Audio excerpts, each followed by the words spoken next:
दर्शक पनि यसरी हुनेवाला त्रिपक्षीय जुन बैठक छ यसलाई जुन विभिन्न व्यक्तिहरूसित हामी कुराकानी गर्ने क्रममा अहिले हामी डाक्टर हर्कबहादुर छेत्री समक्ष यहाँ आइपुगेका छौँ। सर, तपाईँलाई केटिभीको यस कार्यक्रममा स्वागत जनाउँछु। सांसद राजु विष्टले त्रिपक्षीय वार्ता गर्ने भनेर एउटा घोषणा गरिसक्नु भएको छ। यसलाई लिएर कसरी हेरिरहनु भएको छ तपाईँले? अब यो वार्ताको कुरा त वार्ता भइसकेपछि र त्यो फलप्रद हुन्छ कि हुँदैन त्यसपछि मात्रै केही भन्न सकिन्छ। तर अहिलेलाई चाहिँ एक प्रकारको अन्यल कतै केही पनि भइरहेको छैन। पिपिएसको कुरा पनि बेला बेलामा खबर कागजमा आउँछ, बेला बेलामा राजनैतिक दलहरू कुरा गर्छन्, त्यसको पनि काहीँ समर्थन काहीँ विरोध सुनिरहेकै छ। तर मलाई चाहिँ लाग्छ जे होस् बोलायो।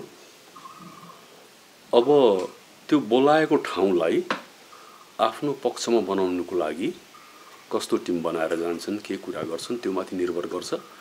र राम्रै हो मेरो हिसाबमा चाहिँ, किनभने बिजेपीमा एउटा जिम्मेवारी पनि छ। धेरै वर्षदेखि उनीहरूले आश्वासन दिइराखेको छ। अब त्यो आश्वासनमाथि काम गर्ने समय त धेरै अगाडिदेखि नै भएको हो। र अहिले अब जेसुकै जुनसुकै परिस्थितिको कारणले गर्दा होस् उनीहरूले यो बोलायो। यो पनि अब आधिकारिक चिठी त आएको छैन, यो एउटा प्रेस गरेको मात्रै हो। तर यसलाई त म स्वागतै गर्छु। केही भइरहेको थिएन, कमसेकम अब जे भए पनि हुन्छ नि भन्ने एउटा विश्वास छ। अब हेरौँ, अब जिम्मेवारी यति बेला त्यही मुद्दामा जितेर जाने राजु विष्टको हो, त्यो मुद्दालाई मेनिफेस्टोमा हाल्ने बिजेपी पार्टीको हो।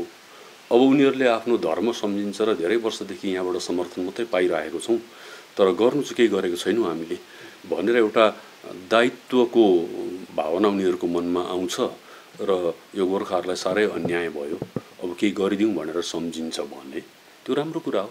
मलाई एउटै मात्रै सुर्ता लागेको कुरा चाहिँ के हो भने यसमा त्रिपक्षीय चाहिँ त्यति आवश्यक थियो जस्तो मलाई लाग्दैन। केन्द्र सरकारले यदि बङ्गालको नियन्त्रणदेखि अलगै बाहिरै केही दिने हो भने राज्य सरकारलाई कन्फिडेन्समा लिने केही जरुरत थिएन भन्ने लाग्छ। तब हेरौँ, जे भए पनि स्वागतयोग्य कुरा हो। सर, विशेष यस्तो त्रिपक्षीय वार्ता त अघिको दिनदेखि नै भइरहेको। तपाईँले कतिवटा यस्तो बैठकहरूमा भाग लिनुभयो? अब सुरुमा आन्दोलनकालकै कुरा गर्ने हो भने त 11 पल्ट त्रिपक्षीय वार्ता भयो, त्यसमा एउटैमा मात्रै म गइनँ। अरू 10वटा त्रिपक्षीय वार्ता त मैले उपस्थित भएँ म। तर अब यो वार्ताहरूमा के हुन्छ भने अहिले पनि त्यही हो, वार्तामा बोल्ने मौका प्रवक्ताले मात्रै पाउँछ। जोसुकै बोल्यो भने या एकजना मान्छे बोल्दै गर्दा अर्कोले पनि त्यहाँ बोल्नु थाल्यो भने त्यो डेलिगेसनको औकात चाल पाइहाल्छ केन्द्र सरकारले। पुरापुरी दायित्व एकजना मान्छेलाई दिएर जानुपर्छ। उसैलाई अरू सबैले आफूले जानेको कुराहरू पहिल्यैबाट फिट गरेर पठाएको हुनुपर्छ। अब त्यो व्यक्तिले चाहिँ सही तरिकाले आफ्नो कुरा राख्नु सक्छ कि सक्दैन, पहिला कुरा त समस्या त त्यहाँ छ। अब दोस्रो अझै ठुलो समस्या त के अरे केन्द्र सरकारलाई हाम्रो मुद्दा थाहा छैन भन्ने त प्रश्नै आएन, राम्रोसँग थाहा छ। अब फेरि वार्तामा यिनीहरूले केही भुल गरिहाल्छ र यसलाई लम्ब्याउनु सकिन्छ कि वार्ता त चल्दैछ नि भन्ने एउटा ढुक्कपना त मान्छेमा आउँछ। त्यसो भयो भने पनि यहाँको तातिएको माहौल अलिकति सेलाइहाल्छ। अब त्यो सेलाओस् भन्ने उद्देश्यले मात्रै गरेको हो भने त दुःखको कुरा हो। होइन, केही गर्ने उद्देश्यले गरेको हो भने यहीँनिर त डेलिगेसनको प्रवक्ताको मूल भूमिका त्यहीँनिर छ। म गएँ 10 पल्ट, तर एकपल्ट पनि म बोलिनँ। मेरो काम त खालि त्यहाँ सुन्ने र बेला बेलामा वक्तालाई पोइन्टहरू यो पनि भन न भनेर भन्ने मात्रै हो। र त्यसले गर्दाखेरि विगतको अनुभवको हिसाबले हेर्ने हो भने म आशावादी छुइनँ। तर केही नभइरहेको समयमा अब डेलिगेसन लिएर जाने पनि बिजेपीकै सांसद अनि सरकार पनि बिजेपीकै, यस्तो परिस्थितिमा चाहिँ उनीहरूले यत्रोपल्ट हामीले समर्थन पायौँ, अब त केही गर्नुपर्छ भन्ने सोचेर सरकार र डेलिगेसन पक्षमा हुने दुवैले काम गरे भने केही राम्रो निक्लिन्छ कि भन्ने आशा गर्न सकिन्छ। सर यो त्रिपक्षीय वार्ता भनेर बोलाइँदैछ है। यता जुन आम मानिसहरू छन् यतापट्टिका उहाँहरूको धारणा के छ भने जनआकाङ्क्षा नै गोर्खाल्यान्ड हो अनि राज्यलाई अलग गर्ने यो विषयमा त स्टेट गभर्मेन्टको त उपस्थिति त्यहाँ उनीहरू त जान्ने छैनन्, यसभन्दा अघि पनि गएनन्। कतिको फलदायी हुन्छ होला त स्टेट नजाँदाखेरि? अब यसमा यदि अलग राज्यकै निम्ति हो भने चाहिँ अब त्यो अहिलेसम्म क्लियर भएको छैन। पिपिएस के हो त्यो क्लियर भएको छैन। मलाई लाग्दैन यो वार्ता अलग राज्यको लागि हो। अलग राज्य भन्नुसम्म केन्द्र सरकार डराउँछ। हामीले देखिरहेको छौँ राज्यको बिजेपीले समर्थन पाउँदा पाउँदै पनि खुला रूपले विरोध गरेको, दार्जिलिङमै आएर दिलीप घोषले विरोध गरेको, हामी पक्षमा छैनौँ भनेर। राज्यको त कुनै पनि दलले समर्थन गर्दैन। अब केन्द्र सरकारलाई दार्जिलिङभन्दा राज्य देश धेर महत्त्वको कुरा हो। उनीहरूले सत्ता हत्याउनु भने दार्जिलिङमा होइन राज्यमा सत्ता हत्याउने कोसिस हो। विगतको चुनावमा पनि हामीले देख्यौँ कसरी पुरा केन्द्र सरकार, डल्लै क्याबिनेट, विभिन्न राज्यको मुख्यमन्त्री, पार्टीको अध्यक्ष सबै लागेर त यहाँनिर बङ्गाल हत्याउनुको लागि कोसिस गरे। र यस्तो समयमा राज्य सरकारलाई बोलाएर एउटा स्थायी समाधानको कुरा गर्नु भनेको त्यो बोलाउँदाखेरि नै स्थायी समाधान चाहिँ परै राख्नु खोजेको जस्तो देखिन्छ। तर अब केन्द्रको इच्छा शक्ति छ भने हामीले काश्मीर देख्यौँ, लद्दाख देख्यौँ, हामीले यत्रो वर्षदेखि टङ्गेर आएको राम मन्दिरको मुद्दामा निर्णय लिएको देख्यौँ। र अब त्यो चाहिँ ठुलो ठुलो स्टेकहरू हो केन्द्र सरकारको। राम मन्दिर भन्ने बित्तिकै देशभरिको हिन्दूहरूको आस्थाको कुरा हो र त्यहाँनिर सरकारले फाइदा पाउने पुरा ठाउँ थियो। त्यसै गरेर कश्मीर र लद्दाखको कुरा पनि, कश्मीर त देशभरिको कन्सर्न हो, देशभरिको मान्छे चिन्तित छ। अनि कश्मीरकै आतङ्कवादी गतिविधिहरूलाई प्रचार गरेर केन्द्र सरकार चुनावमा उठ्ने काम गर्छ, जित्छ।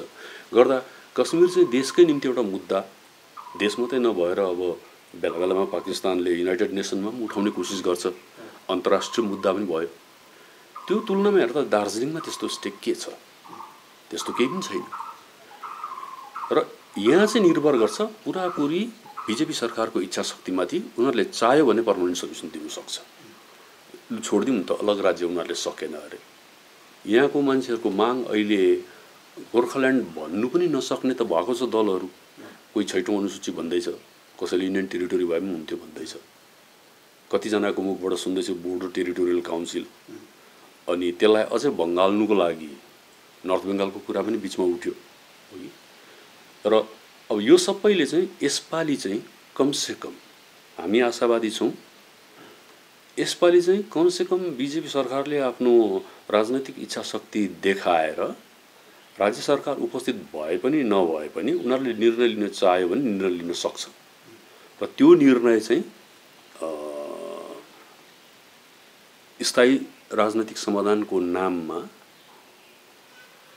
जाने दलले चाहिँ कमसेकम एउटा मिनिमम होमवर्क गरेर जाओस् कि डेलिगेसनमा गएर उनीहरूको केन्द्रको कुरा सुन्नु मात्रै होइन या राज्यको कुरा सुन्नु मात्रै होइन, तर यदि उनीहरूले लामो विगतको इतिहास बताएर कुन कुन प्रकारले हामी राजनैतिक रूपमा चाहिँ भेदभावको शिकार भएको छौँ, दोस्रो दर्जाको नागरिकको रूपमा हामी बस्नु परेको छ, अनि हामीसँग राज्य हुने आधारहरू के थिए, त्यो आधारहरूलाई कसरी नजरअन्दाज गरिएको छ, त्यसलाई किन चर्चामा ल्याइएको छैन, हामी किन कहिले पनि भन्नेमा नपरेर सुन्नेमा मात्रै परिरहेको छौँ र केन्द्रले केही सुनाएर पठाउँछ, हामी फेरि रमाउँदै फर्किन्छौँ।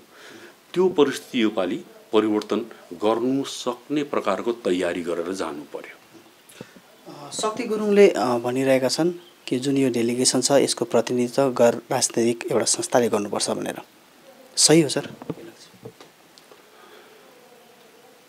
अब त्यो गैर राजनैतिक संस्थाले त्यति काम गरेको छ र त्यति तर्क जुटाएको छ र त्यति त्यो गैर राजनीतिक सङ्गठन भए पनि त्यसको संस्थाको आधार त्यति बलियो बनाएको छ भने त्यो कुरा गर्दा हुन्छ होला। तर माग राजनैतिक भएपछि अल्टिमेटली यो कुरा त फेरि गएर उठ्नुपर्ने पार्लियामेन्टमा हुने कारणले गर्दाखेरि मलाई त्यसमा चाहिँ अलिकति शङ्का लाग्छ। राजनैतिक दलले नै गैर राजनैतिक संस्थाको एउटा अध्ययनशील व्यक्तिलाई चाहिँ लु तिमी हामीसँग हिँड्न, हामीसँग यति मेटेरियल छ, यसको आधारमा तिमीले यो तर्क सरकारको सामु राख्नुपर्छ भनेर लिएर गयो भने बेग्लै कुरा हो। तर जसरी नागाल्यान्ड बनिँदाखेरि नागा पिपल्सकै डेलिगेसन थियो, तर त्यहाँनिर प्रोफेसर बसुमतारी त कुनै पोलिटिकल पार्टीको थिएन, उसले कुरा राखेको, उसको कुरा सुनेर नेहरूले डाइनिङ टेबलमै Nagaland will be the 16th state of the Indian union भनेर रोटीमा बटर दल्ने छुरीले इन्डियाको म्याप मगाएर त्यहाँनिर कोरेर त्यसरी बनाएको नागाल्यान्ड। र त्यसले गर्दा पछि लेखिएको पनि थियो कि Nagaland was carved out with a butter knife भनेर, नागाल्यान्डलाई चाहिँ बटर दल्ने छुरीले बनाइएको हो भनेर। अनि अब नेहरू जस्तो स्टेट्सम्यान थियो जसले कुरा बुझ्थ्यो, उदार हृदयको थियो, विद्वान व्यक्ति थियो। अब अहिले त्यो स्टेट्सम्यानहरूको पोलिटिक्स सकियो, अहिले त व्यापारीहरू पोलिटिक्समा आउन थाले। अहिले त रणनीतिको सिद्धान्तको होइन, खालि रणनीतिको राजनीति हुन्छ। त यस्तो समयमा यदि कोही विद्वान मान्छेले लिएर गयो भने पनि त्यसको कति सुन्छ त्यो केही भन्नु सकिँदैन। त्यसले गर्दा राजनीतिक दललाई बाइपास गरेर एउटा गैर राजनीतिक सङ्गठनले नै यो कुरा अगाडि लिएर जानुपर्छ भन्ने कुरामा चाहिँ मेरो व्यक्तिगत विचारमा चाहिँ त्यो सफल हुन्छ जस्तो मलाई लाग्दैन। दुईटै मिलेर जानुपर्ने हो र त्यस्तो चिन्तनशील कोही व्यक्ति छ भने उसले प्रवक्ता गर्दाखेरि हुन्छ, तर राजनीतिक दल त जानैपर्छ जस्तो लाग्छ। एउटा असमञ्जस के आइरहेको छ भने सर, चिनहारीको मुद्दा भनिन्छ गोर्खाल्यान्ड भनेर है, तर चिनहारीको मुद्दा भने चाहिँ सर्वभारतीय स्तरको गोर्खाहरूको चिनहारी एउटा जुन हुनुपर्छ भन्ने थियो। अनि अर्को छ एउटा क्षेत्रीय मुद्दा, जहिले पनि यसरी बैठक हुन्छ कुनै क्षेत्रलाई एउटा मार्क गरेर कुनै एउटा व्यवस्था थोप्ने काम गरिरहेछ। यो पनि पिपिएस भनेर जुन यो वार्ताको जुन विषय लिइरहेछ, तर यसमा पनि जुन डेलिगेसन जानेहरू छ प्रायः अब क्षेत्रीयकै प्रतिनिधिहरू हुनेछन्।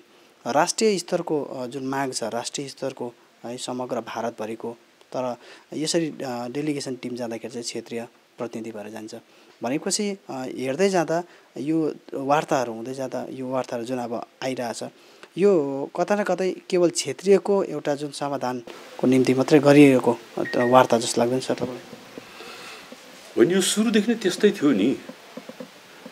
यो कसले बिचमा राजनैतिक भाषणमा भारतभरिको गोर्खा भनेर थप्यो। भारतभरिको गोर्खालाई थाहा पनि थिएन यो कुरा। आन्दोलन दार्जिलिङमा हुन्छ, तराई डुवर्समा हुन्छ, हो कि समर्थन जुटाउनु देहरादुनसम्म पुग्छ मान्छे। अनि जे जति पनि हुन्छ भरे ती छेउको डुवर्सलाई पनि छोडेर खालि यो तीनवटा हिल सब डिभिजनलाई लिएर मात्रै हुने काम हुन्छ, हो कि। र त्यसले गर्दाखेरि मलाई लाग्छ यो डल्लै आन्दोलन र अहिलेसम्म हामीले जे जति गर्दैछौँ देशको नारा लगाएर पनि काम चाहिँ क्षेत्रको मात्रै हुँदैछ। त्यसले गर्दा यो दुई भागमा बाँडिहाल्नुपर्छ भन्ने मलाई लाग्छ। भारतभरिको लागि अलग्गै छुट्याऊ, अर्कै टिम बनाऊ, के सम्भव छ त्यो काम गर्नु अलग्गै हो। तर दार्जिलिङको लागि चाहिँ स्पेसिफिकल्ली क्याटेगोरिकल्ली खालि विशेष रूपमा दार्जिलिङकै मात्रै काम गर्नुपर्छ। अनि भारतभरिको गोर्खाको त्यस्तो सङ्गठन छैन जसले चाहिँ दार्जिलिङलाई अधिकार दिएर, एकछत्र अधिकार दिएर हाम्रो लागि पनि तिमीहरू माग भनेर त भनेको छैन। यो त ठुलो कुरा गर्नुको लागि हामीले भारतभरिको गोर्खा 1.5 करोड गोर्खा भनेर कुरा गर्छौँ, हो कि। भरे लेखापढी गर्ने बेलामा चाहिँ त्यही सिमाना के अरे सिलगढी पनि छुट्टिन्छ, डुवर्स पनि छुट्टिन्छ। त्यसले गर्दा पहिला यतिको लागि चाहिँ गर, किनभने यहाँको मान्छे भएपछि यहाँ भोट जितेर यहाँ चुनिएर यहाँको चुनावको लागि इलेक्सनमा सम्झौता गरेपछि पहिला यहाँको काम गर, भारतभरिको भारी नबोक। अहिले आफ्नो भारी बोक्नु नसक्नेहरूले भारतभरिको भारी बोक्दाखेरि भारीले नै थिच्छ नि। अहिलेसम्म त्यही भइरहेको छ, तर हाम्रो बानी बस्यो ठुलो कुरा गर्ने। विश्वभरिको गोर्खा पनि पो भन्छ, अनि विश्वभरिको गोर्खा भन्यो भरे लास्टमा र दार्जिलिङमाथि सम्झौता गर्यो। यो छुट्याउनुपर्छ दुईटा होला। विश्वको गोर्खाको पनि समस्या छ, भारतकै गोर्खाहरूको पनि समस्या छ। भारतमा थरीथरीको गोर्खाहरू छ, फेरि सबै गोर्खा दार्जिलिङको गोर्खा होइन, या इन्डियन गोर्खाजहरू नै सबैजना होइन होला। कति नेपालबाट काम गर्नु आउनेहरू पनि छन् विभिन्न ठाउँमा, स्पेसली दिल्ली, कलकत्ता, चेन्नईहरूतिर हामी देख्छौँ त्यस्तो हो कि उनीहरूको समस्यालाई चाहिँ एड्रेसै नगर्नु भन्ने होइन, तर उनीहरूको समस्या उठान गर्नुपर्ने उनीहरूले नै हो जसले चाहिँ भोगिरहेको छ, न कि दार्जिलिङको मान्छेले भलिन्टियर गरेर चेन्नईको गोर्खाको लागि बोल्नुपर्ने होइन। र त्यसले गर्दा यो दुई भागमा बाँड्नुपर्छ भन्ने मलाई लाग्छ। अहिले हामीले हाम्रो जति एक्सर्साइज चलिरहेको छ, विभिन्न राजनैतिक दलहरूले जति गरिरहेका छन्, यो खालि तराई डुवर्सको नाम मात्रै जोडिन्छ, काम हुँदैन त्यहाँको। तर विशेष रूपले चाहिँ दार्जिलिङकै मात्रै काम भइरहेको छ र त्यही नै कन्सन्ट्रेट गर्नुपर्ने हो। सर, विशेष अब जुन पिपिएसको कुरा गरौँ भने भाजपालाई पनि थाहा छ यहाँका गोर्खाहरूको, जुन गोर्खाहरूले पिपिएसबारे जुन बुझिरहेछ त्यो हो अलग राज्य गोर्खाल्यान्ड भनेर। अनि शून्यकालमा भए पनि सांसदले यो मुद्दाहरू उठाइरहेका छन् है। अब के लाग्छ कि यदि फत्ते नै गर्नु हो भने आफ्नै सरकार छ, संसदमा सिधै बिल ल्याउनु पर्ने हो कि यसरी वार्ता नै गरिरहनु पर्ने हो? अब गोर्खाल्यान्ड नै दिने हो भने त डल्लै तरिका नै बेग्लै हुन्थ्यो नि। गोर्खाल्यान्ड नै दिने हो भने त सबभन्दा पहिला सायद बिजेपीको आफ्नो के अरे पोलिटिकल विङ छ, उनीहरूको नेसनल पोलिटिकल जुन चाहिँ विङ छ, त्यो विङले नै यो प्रस्ताव चाहिँ पार्टीमा पेस गर्नुपर्ने हो। अनि आफैले मेनिफेस्टोमा हालेकोले गर्दा त्यसको बिल बनाएर ल्याएर संसदमा प्लेस गर्ने काम चाहिँ अहिलेको केन्द्र सरकारको। अब त्यो नभएर फेरि हामी त फर्स्ट च्याप्टरमै बुझौँ, पहिला कुरा बुझ्नुको लागि वार्ता बोलायो।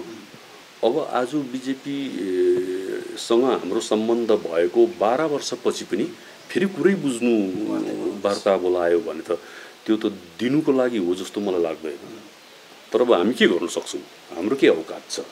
हामी केन्द्रसँग पनि बाज्नु सक्दैनौँ, राज्यसँग त बाज्ने खासमा कुनै दरकारै छैन। बाज्यौँ भने पनि हामी सक्दैनौँ भन्ने कुरो भर्खरैको घटनाकाण्ड सत्रले प्रमाण गरिहाल्यो, बाजेर पनि हामी सक्दैनौँ। त्यसो भए टेक्निकल्ली र ट्याक्टिकल्ली हामीले यो मागलाई छिराउनु पर्ने हो। तर सायद हामीले दबाउ दिनुपर्ने ठाउँमा दबाउ दिन सकेनौँ। केन्द्रले चाह्यो भने चुट्कीमा दिनु सक्छ। अनि केन्द्रसँग हामीले जति कारणहरू बताउँछौँ त्योभन्दा 10 गुणा बेसी कारण केन्द्रलाई थाहा छ किन दिनुपर्छ भन्ने कुरा। तर केन्द्रले मलाई लाग्छ त्यति बेला दिन्छ जति बेला उसलाई फाइदा हुन्छ, जति बेला हामीलाई चाहिन्छ त्यति बेला दिँदैन। हामीले पायौँ भने, म यो उदाहरण दिइबस्छु, हामीले पायौँ भने पनि सिधै हाम्रो सुविधाको लागि दिएको चाहिँ पाउँदैनौँ। अरू कसैलाई केही गर्दाखेरि बाई डिफल्ट हामीले पनि फाइदा पाउँछौँ। जसरी अङ्ग्रेजले चौरस्ता बनायो, नेपालीहरू त्यहाँनिर घुमोस् हावा खाओस् भनेर होइन, उनीहरू नै घुम्नुको लागि हो। अङ्ग्रेज छौन्जाल त नेपालीहरू त्यहाँ पस्नु पनि पाउँदैन थियो। तर देश स्वाधीन भएपछि अङ्ग्रेज गयो, बाई डिफल्ट हामीले पायौँ। अनि सायद यो हाम्रो दार्जिलिङको भविष्य पनि त्यसरी बाई डिफल्ट केन्द्र सरकारले अरू नै कसैको पक्षमा निर्णय लिँदा हामीले केही पायौँ भने मात्रै। भनेपछि सर, यस्तो जब वार्ता हुन्छ कुनै न कुनै व्यवस्था दार्जिलिङलाई थोप्ने काम गर्छ, कता न कतै गएर फेरि भोलिको दिनमा यो त्यस्तै एउटा रणनीति तयार भइरहेको त देख्नु हुँदैन? होइन, त्यो त हामीले देख्दै आएको त 86 सालदेखि नै हो नि। अब घिसिङ पनि त हत्तु हैरान भएर नै लास्टमा घिसिङले भनेको होइन गोर्खाल्यान्ड चाहिँ नफल्ने बन्तरुलो भनेर। अब उसले जुन लेभलमा केन्द्रको नेताहरूसँग भेट्यो होला, जति कुरा बुझ्यो होला, उसले त्यसको आधारमा भन्यो। अब यो पनि सही कुरा हो कि त्यति बेला वार्ता पनि भएन, एकजना मान्छेसँग जे एग्रिमेन्ट भयो त्यसरी मिलायो। कमसेकम जिजिएमको टाइममा चाहिँ 13-11 पल्ट भए पनि वार्ता भयो हो कि।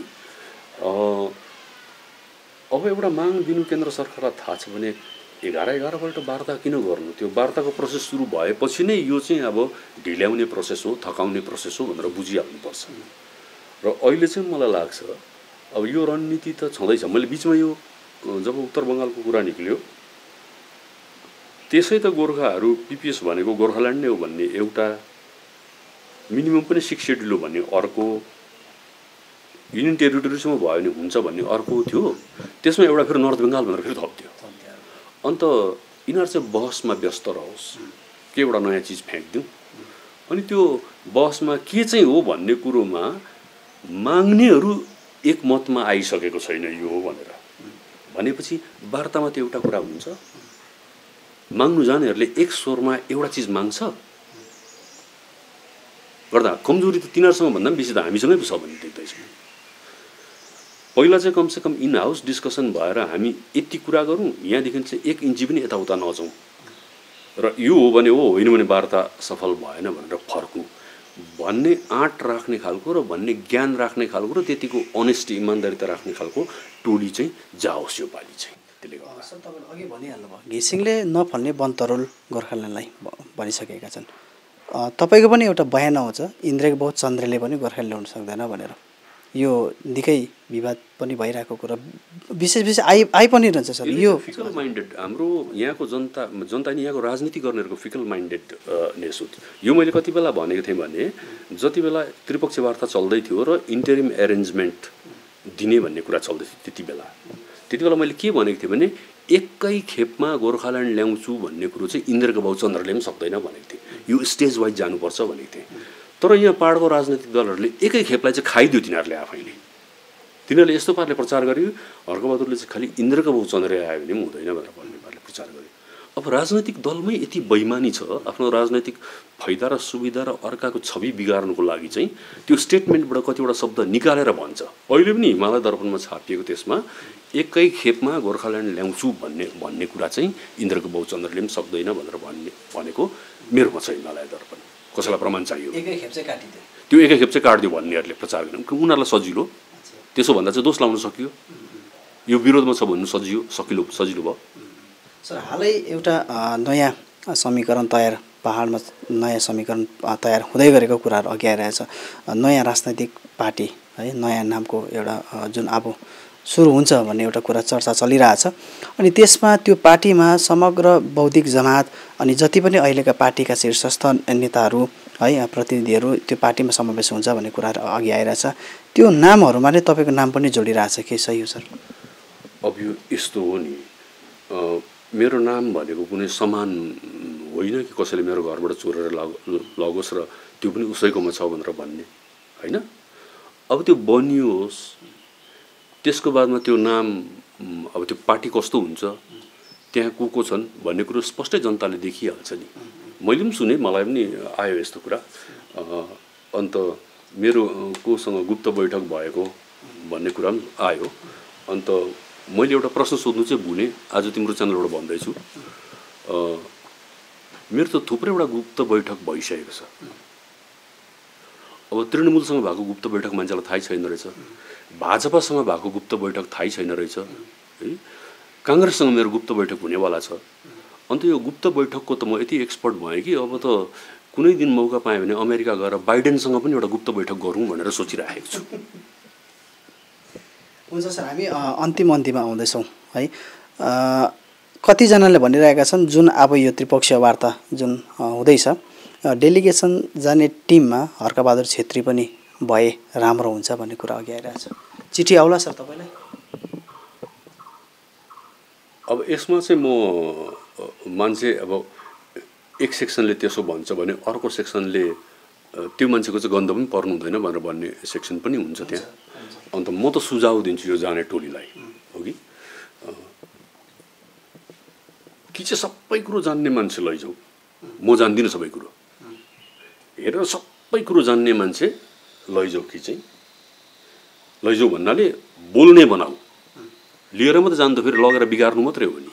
जान्छ त्यहाँ बस्छ, अर्को जान्दै नजान्नेले बोलेको सुन्छ, त्यहाँदेखि फर्केर आउँछ। दोष चाहिँ यो पनि थियो भनेर दोष लाग्छ, जसरी मलाई धेरैपल्ट लागेको छ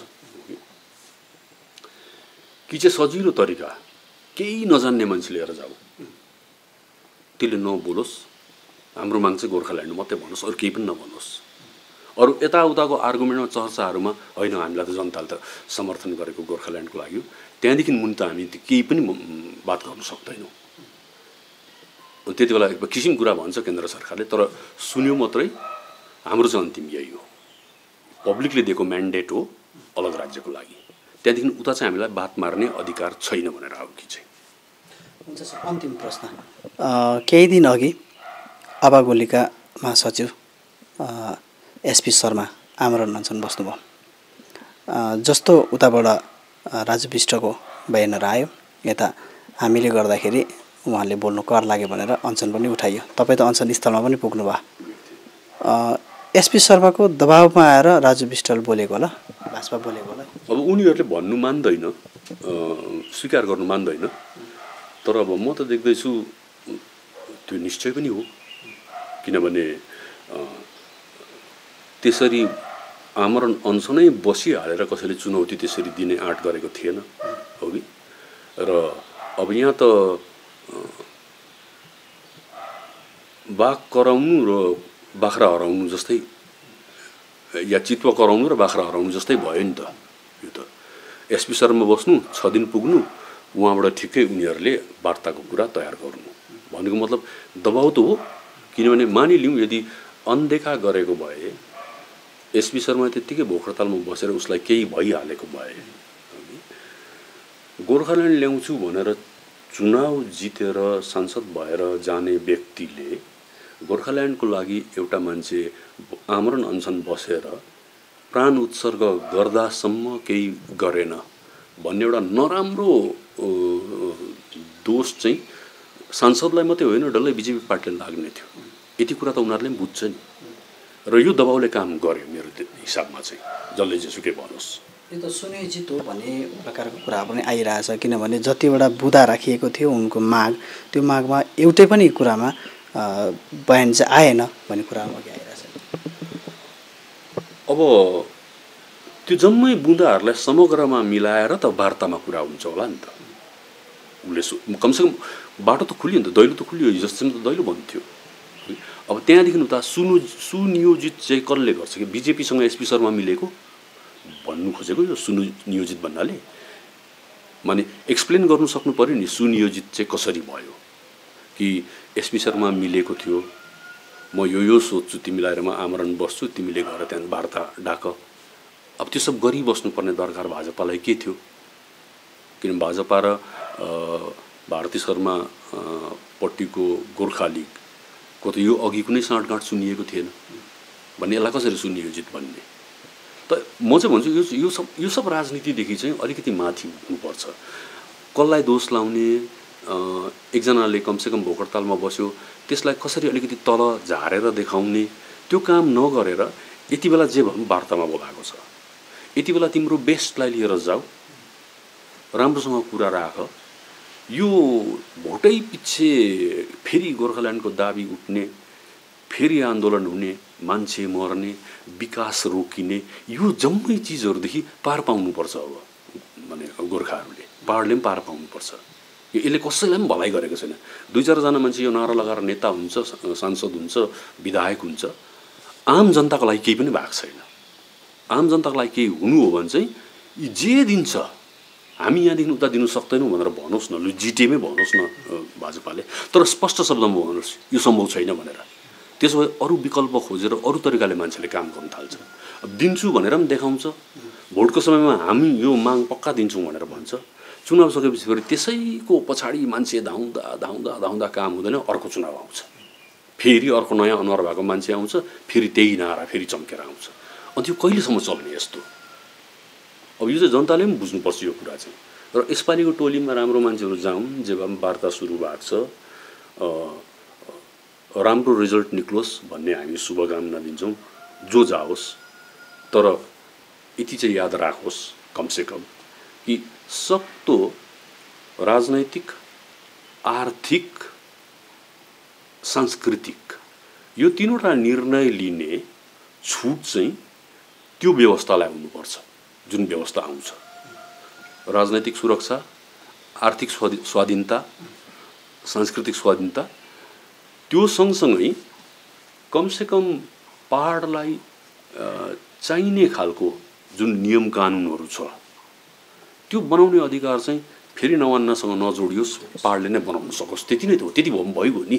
भात त कुन चाहिँ राजनैतिक दलले थालथालमा हालिदिन्छ र मेजर इस्युजहरू जुन छ त्यसलाई चाहिँ कमसेकम घरिघरि कलकत्ता धाएर पर्मिसन लिनु नपरोस्, त्यति त हो। थ्याङ्क यू सर, तपाईँलाई धेरै समय दिनुभयो।